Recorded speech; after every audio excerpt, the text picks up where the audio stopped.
tahun 2020 berakhir bulan Oktober tahun 2020. Jadi moratorium dilakukan. Jadi izin yang habis tidak kita perpanjang. Jadi ini izin habisnya bulan Oktober.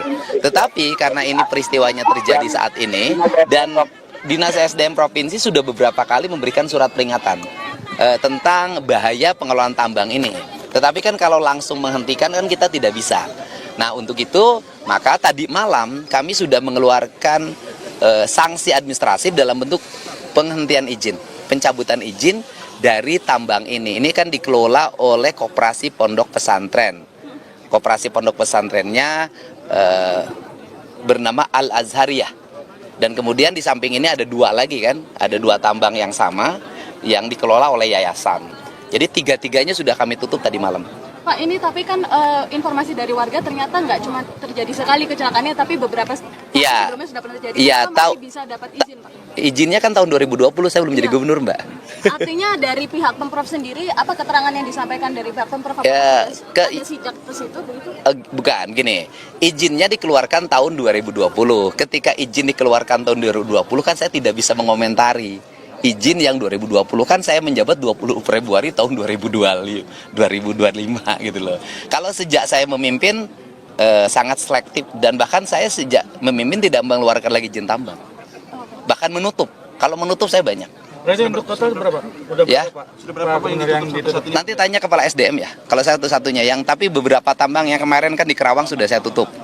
Terus kemudian kemarin di Subang sudah banyak yang saya tutup. Di kemarin juga penambangan emas yang memilih pengusaha WNA Korea Selatan saya tutup juga. Nah, kemudian juga kita sudah menutup hampir ratusan tambang ilegal.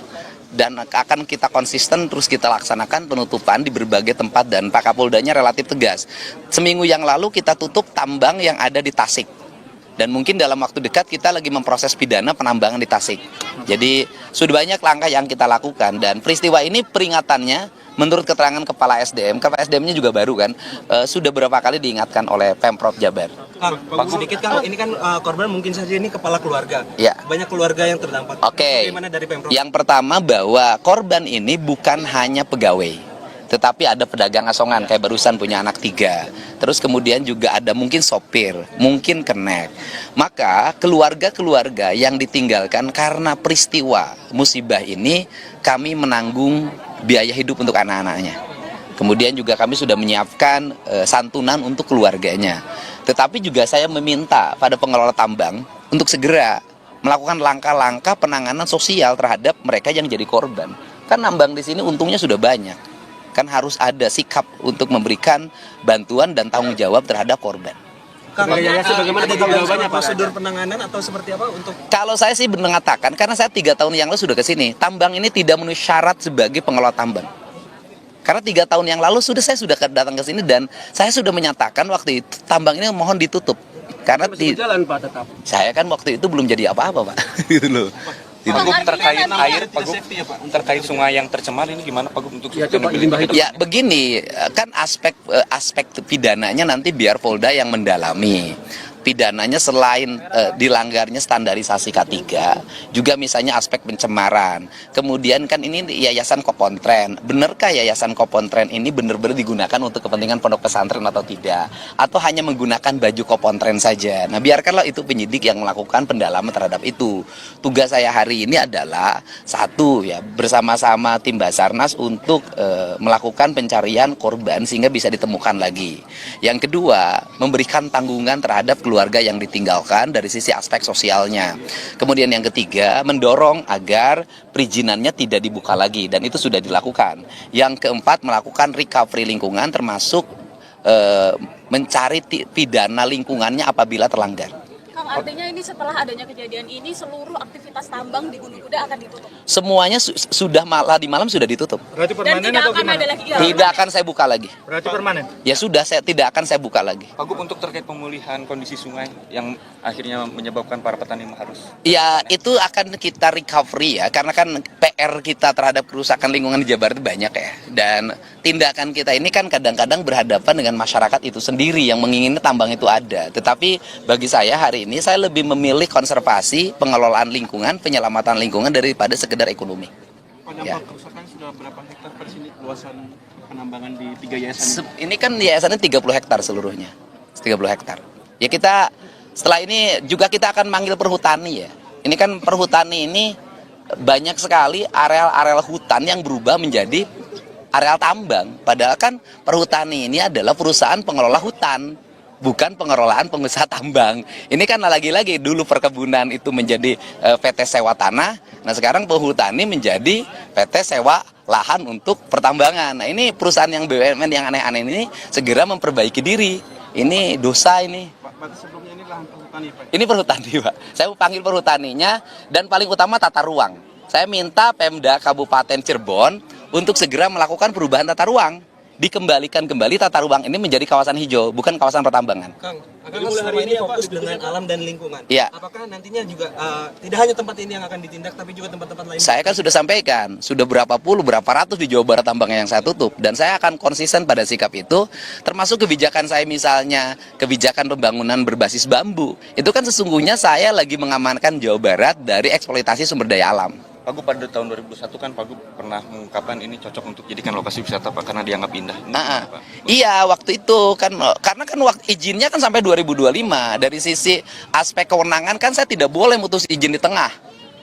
Kalau sekarang kan ada musibah, ya izinnya langsung dicabut. Apakah ada rencana untuk pembangunan wisata ke depan? Ya gimana mau jadi wisata? Tempatnya masih harus di recovery. Ini harus recovery total dulu sehingga aman untuk lingkungan. Kalau sudah aman untuk lingkungan baru kita kembangkan wisata. Ya. Oke, siap. Makasih Pak Gubernur.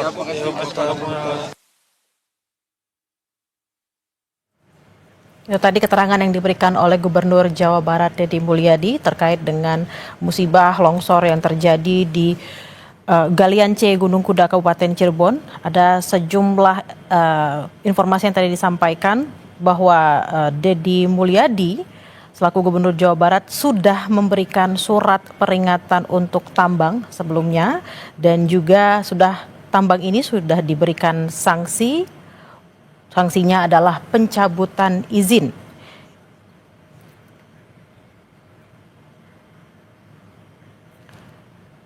Pencabutan izin sudah dilakukan oleh Gubernur Jawa Barat Deddy Mulyadi dan tadi Gubernur Jawa Barat sempat mengatakan bahwa kira-kira 3 tahun lalu ketika dia belum menjabat sebagai gubernur sudah pernah mengunjungi tambang ini, sudah dilihat secara langsung dan memang dianggap kurang layak saat itu. Namun karena saat itu Deddy Mulyadi belum memiliki kewenangan sebagai gubernur maka hanya bisa memberikan informasi tersebut. Lalu tadi dikatakan bahwa tambang ini dikelola oleh Yayasan Pesantren dan sudah ada 3 tambang yang dicabut sejak semalam.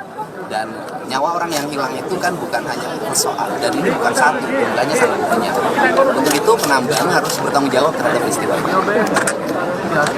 Karena peringatannya sudah dilakukan. Saya sendiri secara pribadi dulu sebelum menjadi gubernur sudah datang ke sana. Dan saya meminta langsung untuk dihentikan. Karena menurut saya waktu itu kok nggak memenuhi standarisasi pengelolaan tambang yang memiliki basic K3. Dan ini memang kayaknya juga tidak punya inspektur tambang, tidak punya pengawas tambang, dan tidak punya ahli tambang. Mungkin kalau tambang plastik mereka punya.